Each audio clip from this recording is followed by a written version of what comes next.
इस पावन बुधवार के शुभ अवसर पर आप सभी का स्वागत है।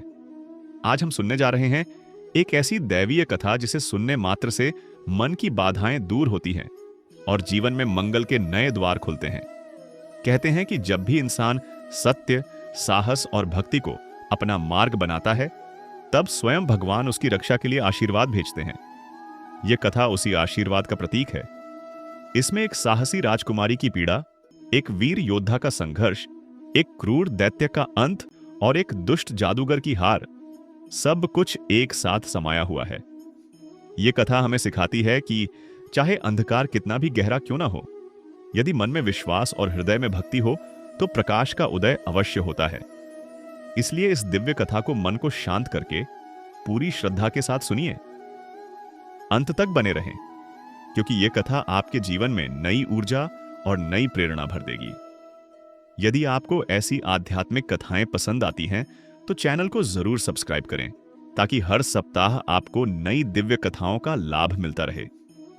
बुधवार के इस पावन दिन में जब वातावरण अपने आप शांत और स्थिर होने लगता है, ऐसा प्रतीत होता है मानो कोई दैवीय ऊर्जा धीरे धीरे आसपास फैल रही हो। ऐसा ही कहा भी गया है कि बुधवार के दिन गणपति के स्मरण से मनुष्य के जीवन में छिपी हुई हर बाधा धीरे धीरे गलने लगती है। कोई भी कहानी केवल शब्दों का संग्रह नहीं होती, बल्कि उन शब्दों में छिपी अनुभूति ही मनुष्य के भीतर परिवर्तन जगाती है। आज जब यह कथा आरंभ हो रही है, तब वही अनुभूति आपके भीतर भी जागृत हो सकती है। जीवन में जो पीड़ा, रुकावटें और घेराव हम महसूस करते हैं, वह कभी कभी हमारी समझ से परे हो जाते हैं। लेकिन किसी पवित्र कथा का एक वचन भी मनुष्य के हृदय पर इतनी गहरी छाप छोड़ता है कि वह भीतर से बदलने लगता है। इसी भाव के साथ यह अद्भुत कथा शुरू होती है। अमृत लोक के विशाल साम्राज्य में एक अनोखी और अलौकिक सुंदरता की धनी राजकुमारी रहती थी, जिसका नाम था अन्विता। उसकी सुंदरता केवल उसके चेहरे तक सीमित नहीं थी, बल्कि उसकी बुद्धि, करुणा और साहस भी असाधारण था। उसके सुनहरे वस्त्र उसकी पहचान बन चुके थे। पूरा राज्य उसे स्वर्ण वस्त्रा कहकर पुकारता था। घोड़े पर सवार होकर वह अकेले ही जंगलों, घाटियों और कठिन रास्तों पर जाती, और जहां किसी को कष्ट में पाती, तुरंत सहायता करती। काले व्यापारियों और डाकुओं को पकड़कर उसने अकेले ही कई बार राजकोठरी पहुंचाया था। उसके पराक्रम से राज्य में एक अलग ही विश्वास पैदा हो चुका था। राजा सम्रदेव जब अपनी प्रजा से अपनी पुत्री की प्रशंसा सुनते, तो उनकी आंखों में गर्व की चमक आ जाती। परंतु उनके हृदय में एक चिंता भी रहती। अन्विता की आयु विवाह योग्य हो चुकी थी, और समरदेव चाहते थे कि वह किसी वीर, सुयोग्य राजकुमार से विवाह करे। कई राजाओं ने प्रस्ताव भेजे थे, पर अन्विता हर किसी में कोई न कोई कमी निकाल देती। राजा कई बार समझाते, किंतु वह मुस्कुराकर कहती, जब समय आएगा और योग्य व्यक्ति सामने आएगा, मैं स्वयं तैयार हो जाऊंगी। यह सुनकर राजा चुप हो जाते, क्योंकि वे जानते थे कि उनकी पुत्री असाधारण बुद्धिमान है। राज दरबार हर माह की तरह आज भी खुला था। राजा सम्रदेव सिंहासन पर विराजमान थे और उनके दाईं ओर अन्विता बैठी थी। मंत्री, रक्षक और सभासद अपने अपने स्थान पर थे। हर नागरिक को अपनी शिकायत प्रस्तुत करने की आज्ञा थी। दरबार में अनुशासन और गंभीरता का वातावरण था। उसी समय दरवाजे से एक अत्यंत वृद्ध पुरुष अंदर आया। उसके कदम कांप रहे थे, कमर झुकी हुई थी और हाथ में एक लकड़ी की छड़ी थी। उसकी आवाज इतनी कमजोर थी कि पूरा दरबार क्षण भर के लिए शांत हो गया। राजा ने उसे आगे आने को कहा और पूछा, बताओ, तुम्हारे साथ कौन अन्याय हुआ है? वृद्ध की आंखों में आंसू थे और स्वर कांप रहा था। उसने कहा, मुझे न्याय चाहिए, लेकिन आप पहले सोच लीजिए, कहीं आपकी ममता न्याय के मार्ग में बाधा न बन जाए। यह सुनकर राजा की भौहें तन गईं। उन्होंने कहा, मैं न्याय में किसी का पक्ष नहीं देखता। जो गलत होगा उसे दंड मिलेगा, चाहे वह मेरा अपना रक्त ही क्यों ना हो। वृद्ध ने स्थिर होकर कहा, महाराज, आपकी पुत्री अन्विता ने मेरे बेटे की हत्या की है। पूरा दरबार स्तब्ध हो गया। एकदम सन्नाटा छा गया। अन्विता स्वयं आश्चर्य में थी, क्योंकि उसने जीवन में कभी किसी निर्दोष को कष्ट नहीं पहुंचाया था। राजा ने गहरी आवाज में कहा, तुम्हें भ्रम हुआ है, मेरी पुत्री ऐसा नहीं कर सकती। वृद्ध ने कहा, मुझे कोई भ्रम नहीं, मेरे पास प्रमाण है। उसने कहा कि न्याय के लिए दोनों को एक ही स्थान पर खड़ा होना चाहिए ताकि बराबरी बनी रहे। अन्विता तुरंत उठ खड़ी हुई और बोली, मैं तैयार हूं। वह वृद्ध के पास जा खड़ी हुई। अचानक वृद्ध ने उसका हाथ पकड़ लिया। दरबार में हलचल मच गई। राजा क्रोधित हुए, लेकिन वृद्ध ने कहा कि उनके कबीले में एक परंपरा है कि आरोप सिद्ध करने के लिए आरोपी का हाथ पकड़ा जाता है। उसके बाद सत्य बाहर आता है। अब अन्विता से पूछा गया, क्या तुमने यह अपराध किया है? कुछ क्षण वह मौन रही और फिर उसने स्वीकृति में सिर हिलाया। राजा अवाक रह गए। उन्होंने पूछा, तुमने ऐसा क्यों किया? अन्विता ने कहा, मैंने गलती की थी, बस यही कारण है। तभी प्रधानमंत्री ने आपत्ति जताई और कहा कि यह वृद्ध जादूगर प्रतीत होता है। जब तक इसने अन्विता का हाथ नहीं पकड़ा था, तब तक वह अपराध से इनकार कर रही थी, लेकिन हाथ पकड़ते ही उसने स्वीकार कर लिया। यह कुछ असामान्य है। राजा ने वृद्ध को आदेश दिया कि हाथ छोड़ दे। वृद्ध ने हाथ छोड़ा और अन्विता से फिर पूछा गया, और चौंकाने वाली बात यह कि उसने फिर अपराध स्वीकार कर लिया। जैसे ही राजा निर्णय देने वाले थे, दरबार का द्वार तेजी से खुला और एक युवक अंदर आया। उसका नाम अर्जुन केतु था। वह वज्रोक देश का राजकुमार था। उसने घोषणा की कि वृद्ध व्यक्ति कोई साधारण इंसान नहीं बल्कि भयावह जादूगर विरक्त है। वह इस नाटक के माध्यम से अन्विता को अपने वश में करना चाहता था। अर्जुन केतु ने हाथ में पहनी अपनी जादुई अंगूठी उतारी और उसे विरक्त पर फेंका। अंगूठी उसके शरीर से टकराई और अचानक बूढ़ा आदमी एक लंबे, भयंकर, एक आंख वाले विकराल जादूगर में बदल गया। पूरा दरबार चीख उठा। विरक्त ने तुरंत मंत्र पढ़ा और अपनी शक्ति से राजा, मंत्री और सभी को जड़ कर दिया। वह अन्विता को बेहोश कर उठा ले गया। उसी समय 3 परियां आकाश से उतरीं और राजकुमारी को उठाकर उड़ने लगीं। लेकिन पहाड़ों के पास से गुजरते समय एक और भयानक प्राणी धरती को चीरकर बाहर आया।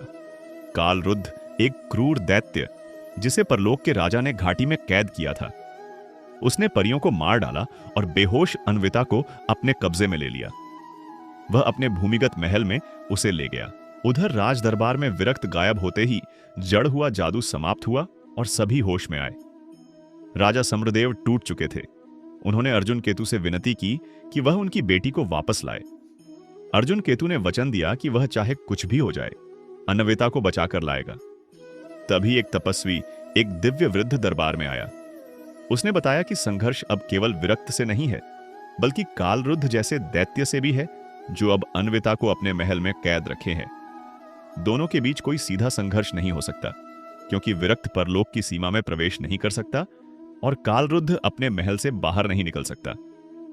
वही तपस्वी अर्जुन केतु को बताता है कि समाधान केवल एक है, पहले कालरुद्ध का अंत, फिर विरक्त का विनाश। यही से प्रारंभ होता है अर्जुन केतु का कठिन सफर। अर्जुन केतु जब तपस्वी की बात सुन रहा था, उसके भीतर एक अजीब सी दृढ़ता पैदा होने लगी। उसे अब स्पष्ट रूप से समझ आ गया था कि यह केवल एक राजकुमारी को बचाने का कार्य नहीं, बल्कि उसके पूरे चरित्र की परीक्षा है। तपस्वी ने उसे लकड़ी से बनी एक छोटी सी पट्टी दी और चेताया कि जब भी कोई समस्या ऐसी आए जिसे वह समझ न सके, इस पट्टी को देखना, क्योंकि इस पर समाधान उभर आएगा। अर्जुन केतु ने पट्टी को अपने पास सुरक्षित रखा और राज दरबार से बाहर निकलने के लिए तैयार हुआ। राजा समरदेव उसकी ओर देख रहे थे। उनकी आंखें बेटे जैसे व्यक्ति के प्रति आशीर्वाद से भरी हुई थीं। उन्होंने कांपते स्वर में कहा, तुम अकेले ही मेरी बेटी को बचाने जा रहे हो, ईश्वर तुम्हारी रक्षा करे। अर्जुन केतु ने झुककर प्रणाम किया और कहा कि वह अपनी आखिरी सांस तक प्रयास करेगा कि अन्विता सुरक्षित लौट आए। उधर विरक्त जादूगर अपने महल में पहुंच चुका था।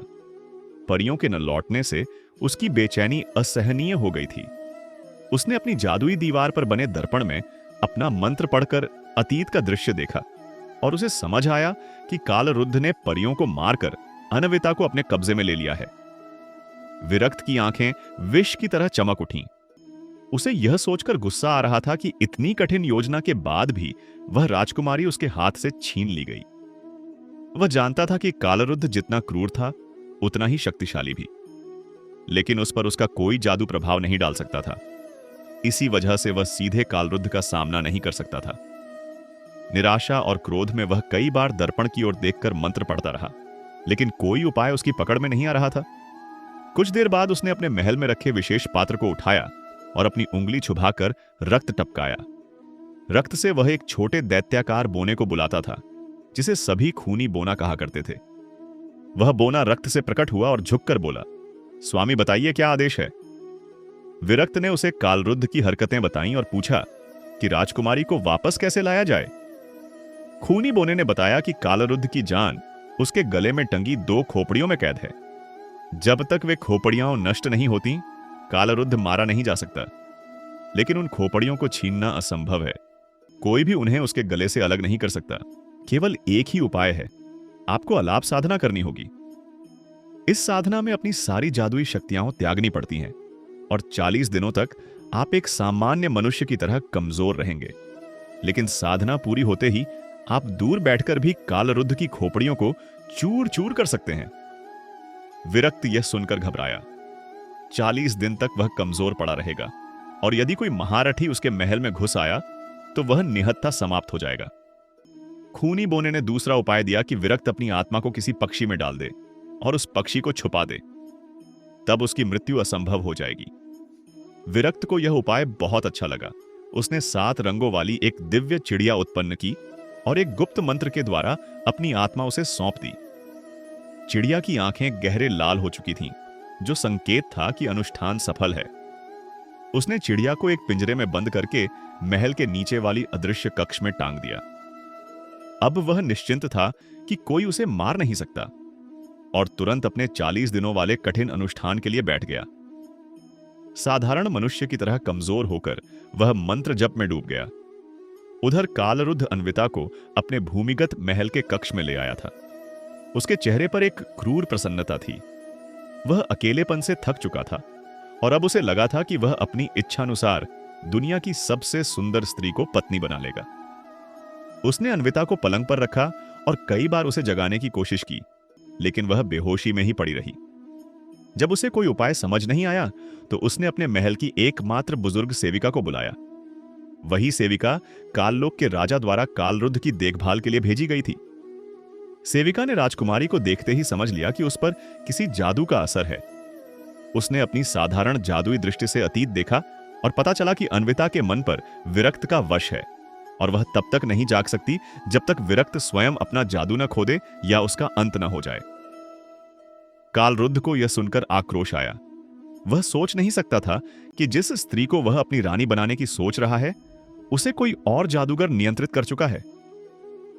उसने सेविका से पूछा कि विरक्त का अंत कैसे हो सकता है।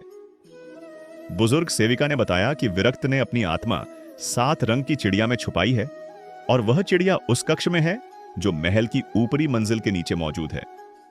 लेकिन यह बड़ा दुर्भाग्य था कि कालरुद्ध के पास जादूगर के महल तक पहुंचने की अनुमति नहीं थी, क्योंकि परलोक के राजा ने उसकी सीमाएं तय कर दी थीं। वह भूमिगत महल से बाहर तो जा सकता था, लेकिन उन पहाड़ियों के परे नहीं जा सकता था जहां विरक्त का महल स्थित है। कालरुद्ध ने हताश होकर पूछा कि क्या कोई उपाय है। बुजुर्ग सेविका मुस्कुराई और बोली कि यदि वह स्वयं राजा से अनुमति ले आए तो वह विरक्त के महल तक जा सकता है और उस चिड़िया को नष्ट करके विरक्त को मार सकता है। यदि विरक्त खत्म हो जाए तो अन्विता पर से जादू उतर जाएगा और वह जाग जाएगी। इसी समय सेविका ने एक और बात बताई कि एक और व्यक्ति भी अन्विता को बचाने की कोशिश कर रहा है। उसका नाम अर्जुन केतु है और वह 3 दिनों की यात्रा के बाद पहाड़ियों तक पहुंचेगा। कालरुद्ध यह सुनकर व्यंग्य से हंसा कि कोई मनुष्य उससे युद्ध करेगा, परंतु सेविका ने चतुराई से कहा कि यदि अनुमति मिल जाए तो विरक्त को मारने के बाद अर्जुन केतु को भी आसानी से समाप्त किया जा सकता है। कालरुद्ध इस योजना से अत्यंत प्रसन्न हुआ और तुरंत सेविका को परलोक के राजा के पास भेज दिया ताकि वह अनुमति प्राप्त कर सके। सेविका वहां से जाने के बाद कालरुद्ध बेचैनी से इधर उधर टहलने लगा। उसके मन में 2 ही बातें घट रही थीं। पहला विरक्त का विनाश और दूसरा अन्विता को अपनी रानी बनाना। उधर अर्जुन केतु अपनी यात्रा की तैयारी कर रहा था। वह अपने सबसे तेज घोड़े पर सवार हुआ और अपने साथ केवल एक तलवार और तपस्वी द्वारा दी गई पट्टी लेकर निकल पड़ा। उसके भीतर एक चिंतन गहरा होता जा रहा था। उसने कभी कल्पना भी नहीं की थी कि वह ऐसे 2 प्राणियों से भिड़ने जा रहा है जिन्हें देव, दैत्य और जादूगर भी भय के साथ याद करते हैं। लेकिन उसकी आंखों में भय की बजाय एक दृढ़ विश्वास था कि वह सफल होगा। राज दरबार दूर छूटता गया और पहाड़ियां उसकी दृष्टि में आने लगीं। यहीं से उसकी परीक्षा आरंभ होती है। अर्जुन केतु जब पहाड़ियों की ओर बढ़ रहा था, हवा में एक अजीब सा कंपन महसूस हो रहा था, मानो प्रकृति स्वयं उसे संकेत दे रही हो कि आगे का मार्ग सरल नहीं है। रास्ता बदलता गया, जंगलों की हरियाली कम होने लगी और धीरे धीरे भूमि सूखी होने लगी। पहाड़ ऊंचे और खुरदरे होते गए। हवा में एक ठंडापन था, लेकिन वह ठंड किसी मौसम की देन नहीं थी, बल्कि उस क्षेत्र में पसरी दैत्यिक ऊर्जा का प्रभाव थी। अर्जुन केतु ने महसूस किया कि हर दिशा से जैसे अदृश्य आंखें उसे देख रही हों। घोड़ा भी असहज होकर बार बार हिनहिना रहा था। उसके कदम भारी होने लगे, लेकिन अर्जुन केतु ने उसके गले पर हाथ फेरकर उसे शांत किया और आगे बढ़ते रहे। दिन ढलने के बाद आसमान में एक घना अंधेरा फैलने लगा। यह कोई साधारण रात नहीं थी। चंद्रमा की रोशनी होते हुए भी जैसे कहीं दब गई थी। पेड़ सूखे और टेढ़े मेढ़े थे, मानो जीवित होकर पास झुककर कुछ फुसफुसाना चाहते हों। अचानक तेज हवा चली और अर्जुन केतु के सामने जमीन फटने जैसी आवाज आई। घोड़ा घबरा गया और रुक गया। अर्जुन केतु ने तलवार निकाली। कुछ क्षणों के बाद जमीन से एक काला साया उभरा। धीरे धीरे वह किसी स्त्री के आकार में बदलने लगा। उसकी आंखें रक्त जैसी लाल थीं और चेहरा ऐसा था कि मनुष्य की हड्डियां भी कांप जाए। उसने फुसफुसाती आवाज में कहा कि वह इस पहाड़ी क्षेत्र की रक्षक आत्मा है, जिसे कालरुद्ध ने अपने जादू से कैद कर रखा है। उसने अर्जुन केतु को चेताया कि आगे बढ़ना घातक हो सकता है, लेकिन अर्जुन केतु पीछे हटने वाला नहीं था।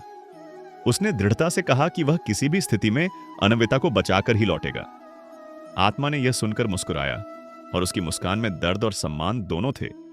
उसने कहा कि वह सीधे तो कालरुद्ध से नहीं लड़ सकती, लेकिन वह अर्जुन केतु को एक महत्वपूर्ण बात बता सकती है। उसने बताया कि पहाड़ी के उस पार एक अत्यंत खतरनाक घाटी है, जिसे मृत आत्माओं की घाटी कहा जाता है। वहां बिना किसी जादुई सुरक्षा के प्रवेश करना मृत्यु जैसा है। अर्जुन केतु ने तपस्वी द्वारा दी गई पट्टी निकाली और आत्मा को दिखाया।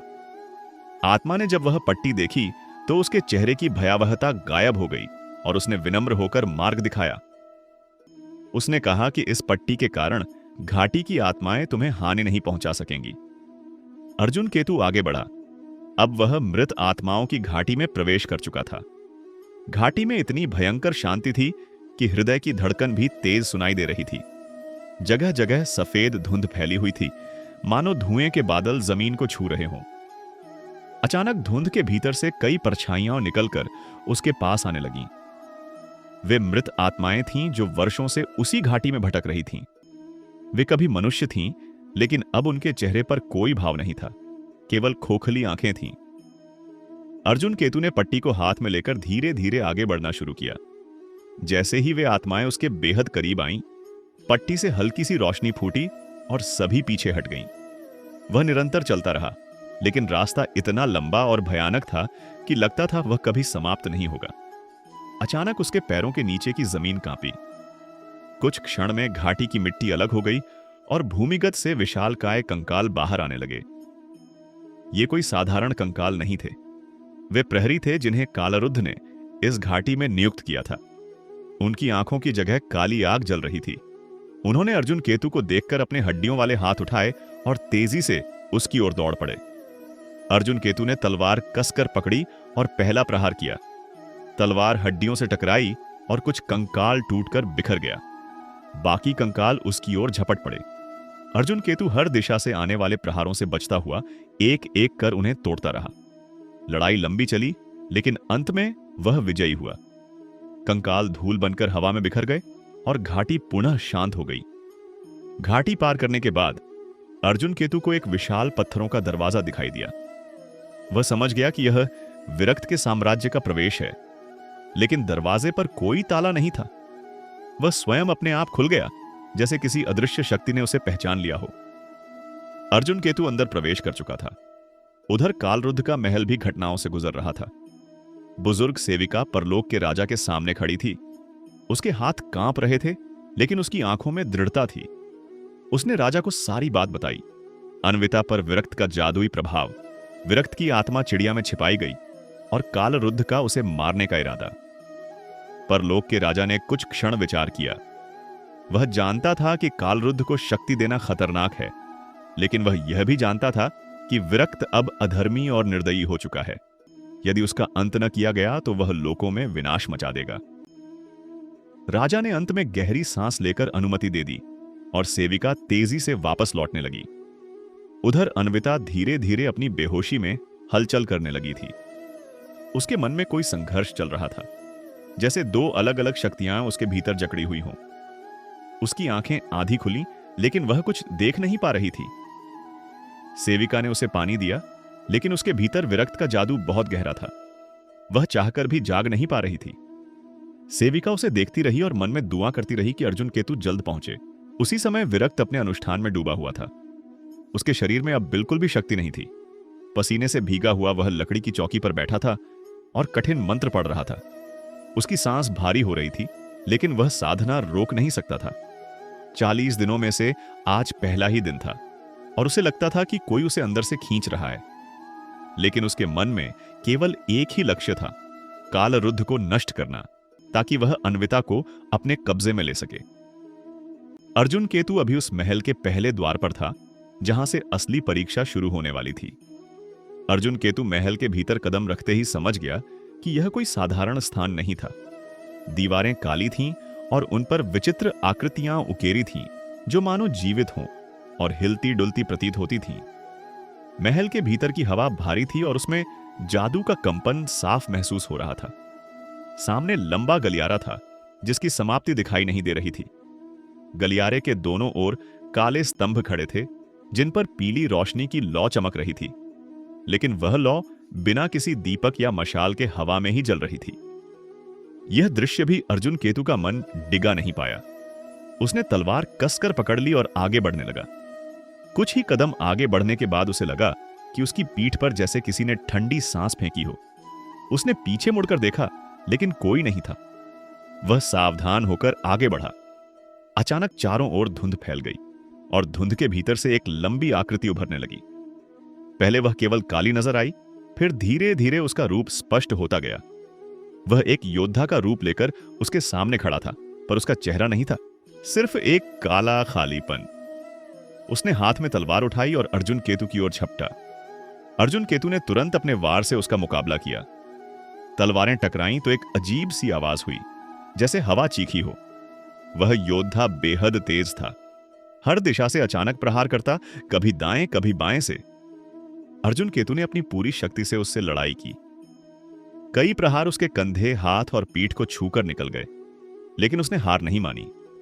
अचानक उसे तपस्वी की पट्टी याद आई। उसने पट्टी को उसकी ओर उठाया। पट्टी से रोशनी निकली और वह काला योद्धा चिल्लाता हुआ धुएं में बदल गया।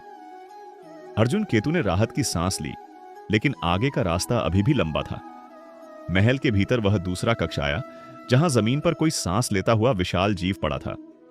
वह एक अजगर था, पर साधारण नहीं। उसके सिर पर सींग थे, आंखों में लाल रोशनी और शरीर इतना बड़ा जैसे पूरा कमरा उसी से भरा हो। उसे देखते ही अजगर उठ खड़ा हुआ और तेज चीख मारी। उसकी आवाज से पूरे कक्ष की दीवारें कांप उठीं। अर्जुन केतु ने तलवार उठाई और अपने स्थान पर दृढ़ता से खड़ा हो गया। अजगर ने अपनी पूंछ हवा में उठाकर उस पर वार किया। अर्जुन केतु एक तरफ कूद गया, लेकिन जमीन में गहरी दरार पड़ गई। अजगर ने मुंह खोलकर आग का गोला उछाला और पूरी जगह लाल पीली रोशनी में जल उठी। अर्जुन केतु बाल बाल बच गया। उसने एक बड़े स्तंभ के पीछे छिपकर खुद को संभाला।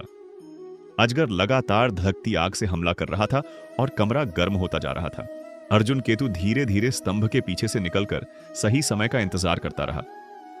जब अजगर ने एक और हमला किया और उसकी सुनने की शक्ति कुछ क्षण के लिए कमजोर हुई, अर्जुन केतु तेजी से उसकी पीठ पर कूद पड़ा और तलवार पूरी ताकत से उसकी गर्दन में घोंप दी। अजगर तड़पने लगा, दीवारों से टकराता रहा। आखिरकार उसका विशाल शरीर धीमा पड़ा और वह जमीन पर गिर गया। अर्जुन केतु उसके शव के पास बैठ गया और अपनी सांसें सामान्य करने लगा। उसके शरीर पर घाव थे, लेकिन उसकी आत्मा और भी मजबूत हो चुकी थी। उधर कालरुद्ध की सेविका राजा के आदेश लेकर महल में वापस लौट रही थी। जैसे ही वह पहुंची, कालरुद्ध उसका इंतजार करता हुआ आगे आया। सेविका ने बताया कि राजा ने उसे विरक्त को समाप्त करने की अनुमति दे दी है। यह सुनते ही कालरुद्ध की आंखों में दुष्ट चमक भर गई। उसने सेविका को आदेश दिया कि महल तैयार किया जाए, क्योंकि वह जल्द ही युद्ध पर निकलने वाला है। सेविका डरते हुए बोली कि विरक्त की आत्मा एक 7 रंग की चिड़िया में छिपी हुई है और उसे ढूंढना आसान नहीं होगा। कालरुद्ध ने हंसते हुए कहा कि वह जादूगर की सारी चालें जान चुका है। वह चाहे अपनी आत्मा कहीं भी छिपा ले, उसका अंत निश्चित है। उसने सेविका को तुरंत अन्विता की देखभाल करने का आदेश दिया और स्वयं युद्ध की तैयारी करने लगा। उधर विरक्त अपने अनुष्ठान में लगा हुआ था। उसका शरीर इतना कमजोर हो चुका था कि एक उंगली तक हिलाना मुश्किल था। उसके होठों पर मंत्र चल रहे थे, पर उसकी सांस टूटने जैसी लग रही थी। वह जानता था कि यदि उसने साधना अधूरी छोड़ी तो कालरुद्ध को रोकना असंभव हो जाएगा, लेकिन उसके भीतर का घमंड उसे पीछे हटने नहीं दे रहा था। वह किसी भी कीमत पर संपूर्ण शक्ति प्राप्त कर कालरुद्ध को नष्ट करना चाहता था। अर्जुन केतु महल के तीसरे कक्ष में पहुंचा। यहां एक पत्थर का पुल था जो गहरी खाई पर बना था। नीचे से लाल लावा उबल रहा था और उसके छींटे ऊपर तक आ रहे थे। पुल बहुत संकरा था। जैसे ही वह उस पर कदम रखता, पूरा पुल हिलने लगता। इतनी अस्थिर जगह पर चलना मौत को दावत देने जैसा था। वह धीरे धीरे आगे बढ़ता रहा, लेकिन उसके बीच तक पहुंचते ही हवा में एक जोरदार आवाज गूंजी। खाई से कई उड़े हुए अग्निपंख वाले जीव बाहर आए। वे आधे इंसान और आधे पक्षी जैसे थे, लेकिन उनके हाथों में आग की तलवारें थीं। अर्जुन केतु लड़खड़ा गया, लेकिन संतुलन संभाल लिया। वह जानता था कि एक गलत कदम उसे खाई में गिराकर लावा में डाल देगा। पहला अग्निपक्षी उसके पास आया और तलवार झपट्टी। अर्जुन केतु ने अपनी तलवार से उसे रोका और उड़ते हुए जीव के पैरों पर वार किया। जीव चीखता हुआ नीचे गिरा और लावा में समा गया। बाकी जीव गुस्से में एक साथ उस पर टूट पड़े। आग की गर्मी इतनी तीव्र थी कि अर्जुन केतु का चेहरा जलने लगा। फिर भी उसने एक एक कर सभी से युद्ध किया। कुछ को तलवार से काटा, कुछ को पुल से नीचे धकेल दिया। लंबी लड़ाई के बाद आखिरी जीव भी गिर चुका था। अर्जुन केतु अब अत्यंत थक चुका था, लेकिन सामने बड़ी काली द्वारगृह की परछाई दिखने लगी थी। वही द्वार उस गुप्त कक्ष की ओर जाता था जहां विरक्त ने अपनी आत्मा वाली चिड़िया को छिपाया था। यहीं से असली निर्णायक चरण शुरू होना था। अर्जुन केतु जैसे जैसे उस काले द्वारगृह के निकट पहुंचा, हवा और भारी होती जा रही थी। महल की दीवारों पर उकेरी गई आकृतियां अब हल्की हल्की चमकने लगीं, मानो उसे देखकर जीवित हो उठी हों। हर कदम के साथ उसे एहसास होता जा रहा था कि वह किसी ऐसे स्थान पर प्रवेश करने वाला है जहां विरक्त ने अपनी सबसे बड़ी सुरक्षा व्यवस्था रखी होगी। द्वार के सामने पहुंचकर उसने तलवार नीचे की और हाथ बढ़ाया। जैसे ही उसकी उंगलियां द्वार को छुईं, दरवाजा खुद ब खुद चरमराता हुआ खुल गया।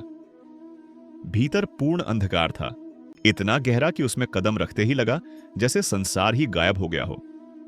कुछ क्षण बाद हल्की नीली रोशनी फैलने लगी और कक्ष दिखाई देने लगा। कक्ष के बीचों बीच सोने की जंजीरों से लटका एक काला पिंजरा था और उस पिंजरे के भीतर बैठी हुई थी वह 7 रंगों वाली चिड़िया, जिसमें विरक्त की आत्मा बंद थी। चिड़िया शांत थी, लेकिन उसकी आंखें लाल और स्थिर थीं। अर्जुन केतु ने कदम आगे बढ़ाए ही थे कि अचानक उसके सामने जमीन कांपने लगी। उसकी नजर नीचे गई तो उसने देखा कि मिट्टी चटकने लगी है और दरारों के बीच से काले धुएं के झोंके उठ रहे हैं। फिर उस धुएं के भीतर से कई छोटी छोटी दैत्याकार परछाइयां उभरने लगीं। वे अलग अलग आकार की थीं। किसी की लंबी गर्दन थी, किसी के 3 हाथ, किसी के 2 सिर। ये सभी विरक्त द्वारा बनाई गई जादुई रक्षा थीं, जिन्हें उसने अपनी आत्मा की सुरक्षा के लिए तैयार किया था।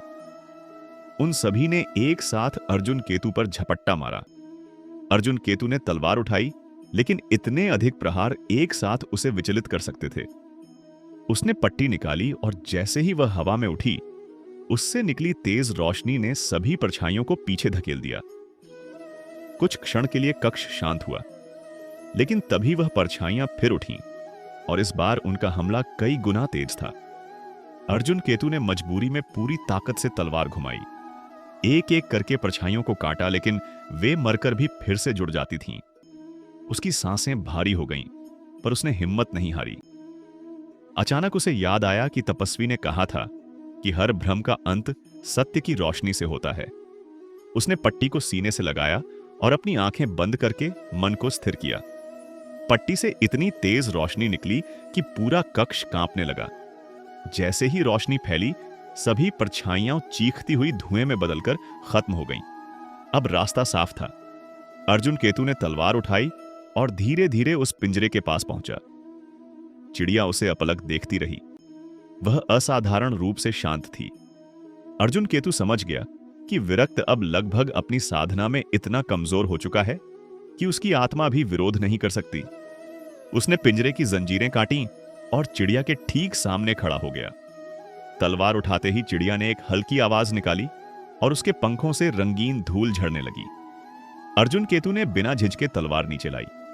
चिड़िया 2 हिस्सों में टूट गई और उसी क्षण महल में एक ऐसी गर्जना हुई कि दीवारें फटने लगीं। विरक्त के अनुष्ठान स्थल में उसका शरीर कांप उठा, उसकी आंखें फैल गईं और वह वहीं ढह गया। उसकी मृत्यु के साथ ही सारा महल टूटने लगा। अर्जुन केतु को समझ आ गया कि महल अब अधिक समय तक नहीं टिकेगा। वह दौड़ता हुआ बाहर की ओर भागा और रास्ते में जितने भी कक्ष उसने पार किए थे वे अब ध्वस्त होने लगे थे। दीवारें गिर रही थीं, स्तंभ टूट रहे थे। काले योद्धा, अजगर, अग्निपक्षी, सबके अवशेष हवा में धूल बने घूम रहे थे। वह तेजी से दौड़ा और आखिरकार महल के मुख्य द्वार से बाहर कूद गया। जैसे ही वह बाहर आया, पूरा महल भयंकर विस्फोट के साथ धराशायी हो गया। पहाड़ों में गूंज फैल गई, आसमान लाल हो उठा। विरक्त का अंत हो चुका था, लेकिन यह सफर अब भी पूरा नहीं हुआ था। अन्विता अभी भी कालरुद्ध के कब्जे में थी और दैत्य अब अनुमति मिलने के बाद विरक्त को मारने स्वयं निकलने वाला था। अर्जुन केतु ने अपनी सांसें संभाली और पहाड़ियों से नीचे उतरने लगा। उसका उद्देश्य अब साफ था, कालरुद्ध का सामना करना। उधर कालरुद्ध का भूमिगत महल गर्जन से हिल उठा। विरक्त की मृत्यु का कंपन परलोक तक जा पहुंचा था। कालरुद्ध तुरंत समझ गया कि किसी ने उसकी योजना पर आघात किया है। वह क्रोधित होकर गर्जा और सेविका से पूछा कि यह किसका काम है। सेविका ने उस ऊर्जा को महसूस किया और बोली कि यह वही राजकुमार है जो राजकुमारी को बचाने की कोशिश कर रहा है। कालरुद्ध की आंखें इतने क्रोध से भर गईं कि उसके चारों ओर अंधेरा फैल गया। उसने अपनी विशाल गदा उठाई और गर्जना की, मैं इस मनुष्य को चिढ़कर रख दूंगा। लेकिन जैसे ही वह युद्ध के लिए निकला, उसने महसूस किया कि अन्विता के शरीर में हलचल हो रही है। उसने मुड़कर देखा तो उसकी उंगलियां हिलने लगी थीं। इसके पीछे एक ही कारण था, विरक्त की आत्मा नष्ट हो चुकी थी और उसकी पकड़ भी खत्म हो रही थी। सेविका ने यह देखा और अंदर ही अंदर खुश हुई, लेकिन उसने बाहर से कोई भाव नहीं दिखाया। कालरुद्ध ने सोचा कि यह अच्छी बात है कि वह जागने वाली है, क्योंकि अब वह उसे अपनी शक्ति से अपना बना सकता है। अर्जुन केतु अब जंगल की ओर उतर रहा था।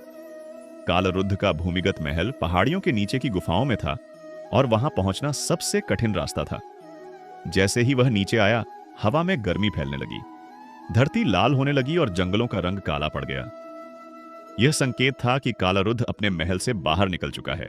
जमीन कांप रही थी और ऊपर से पत्थर गिर रहे थे। अर्जुन केतु तलवार कसकर पकड़ते हुए आगे बढ़ा। अचानक दूर उसे एक विशाल काया दिखाई दी। कालरुद्ध पहाड़ी से बाहर आ चुका था। उसका शरीर इतना विशाल था कि वह 2 पेड़ों जितना ऊंचा दिखाई देता था। उसके दांत बाहर निकले हुए, आंखें आग की तरह जल रही थीं और गले में वही 2 खोपड़ियां लटक रही थीं जिनमें उसकी शक्ति कैद थी। कालरुद्ध ने अर्जुन केतु को देखकर जोरदार गर्जना की, जिसे सुनकर पक्षी आसमान से गिर पड़े। वह अपनी गदा उठाकर उसकी ओर दौड़ा। अर्जुन केतु ने तलवार उठाई और पहला वार लिया। झटका इतना भारी था कि अर्जुन केतु कई कदम पीछे फिसल गया। जमीन पर गिरा, लेकिन तुरंत उठकर फिर तैयार हो गया। कालरुद्ध ने दूसरा वार किया, लेकिन इस बार अर्जुन केतु बच गया और उसकी टांग पर वार किया। दैत्य दर्द में चिल्लाया, लेकिन यह उसके लिए सिर्फ एक झटके जैसा था, चोट नहीं। वह गदा उठाकर फिर से वार करने लगा। हर वार धरती को फाड़ देने जितना भारी था। अर्जुन केतु ने तपस्वी की पट्टी उठाई, लेकिन इस बार उससे कोई चमक नहीं हुई। शायद यह हाथ से काम न आए। तभी उसे सेविका द्वारा कही गई बात याद आई। कालरुद्ध की जान उसकी 2 खोपड़ियों में कैद है। उसे उन खोपड़ियों को तोड़ना होगा, लेकिन खोपड़ियों तक पहुंचना आसान नहीं था। कालरुद्ध लगातार वार कर रहा था और उसकी गति इतनी तेज थी कि पास जाना भी जोखिम था। अर्जुन केतु ने एक पेड़ के पीछे छिपकर सांस ली और फिर तेजी से दौड़कर कालरुद्ध के पीछे पहुंचा। उसने पूरी ताकत से तलवार चलाकर एक खोपड़ी पर वार किया, लेकिन तलवार फिसल गई। दैत्य पीछे मुड़ा और अर्जुन केतु को उठाकर जमीन पर पटक दिया। उसकी सांसें रुकने लगीं, लेकिन वह फिर भी खड़ा हो गया। कालरुद्ध गुस्से में दहाड़ता हुआ उसकी ओर बढ़ा। अर्जुन केतु ने अपनी आंखें बंद की, मन को स्थिर किया और ठीक समय पर छलांग लगाकर दैत्य के कंधे पर चढ़ गया। उसने तलवार उठाई और पूरी शक्ति से खोपड़ियों पर वार किया। पहली खोपड़ी टूटकर जमीन पर गिरी। कालरुद्ध दर्द से चिल्लाया। उसकी शक्ति आधी रह गई। उसने अर्जुन केतु को पकड़ने की कोशिश की, लेकिन देर हो चुकी थी। अर्जुन केतु ने दूसरी खोपड़ी पर भी वार किया और वह भी चूर चूर हो गई। कालरुद्ध की चीख ने पूरे जंगल को हिला दिया। उसका शरीर धीरे धीरे पिघलने लगा और कुछ ही क्षणों में वह धूल बनकर हवा में बिखर गया। जैसे ही दैत्य का अंत हुआ, उसका भूमिगत महल हिलने लगा। अन्विता के कमरे में रोशनी फैलने लगी। उसका शरीर हल्का हुआ और उसने धीरे धीरे आंखें खोलीं। वह वर्षों की नींद से जागती हुई प्रतीत हो रही थी। सेविका उसके पास खड़ी मुस्कुरा रही थी। उसने धीरे से कहा कि भय खत्म हो चुका है और कोई तुम्हें लेने आया है। अर्जुन केतु महल की ओर दौड़ता हुआ पहुंचा और जैसे ही उसने अन्विता को देखा, उसका हृदय भर आया। अन्विता ने उसे पहचानते ही मुस्कुराया। उसने उसका हाथ थामा और उसे बाहर ले आया। आसमान शांत था। पहाड़ियों में शांति छा चुकी थी और दैत्य का कोई निशान नहीं था। वह उसे अपने घोड़े पर बैठाकर राज्य की ओर लौट चला। राजमहल पहुंचते ही राजद्वार पर शंख बजने लगे। राजा सम्रदेव की आंखों में आंसू आ गए। उन्होंने दौड़कर अपनी बेटी को गले लगा लिया। पूरा राज दरबार खुशी से भर उठा। अर्जुन केतु को राजा ने अपने राज्य का रक्षक घोषित किया। अन्विता और अर्जुन केतु की कहानी पूरे राज्य में फैल गई और बुधवार की इस कथा को सुनने वाले हर व्यक्ति ने यह जाना कि साहस, सत्य और भक्ति किसी भी अंधकार को मिटा सकते हैं।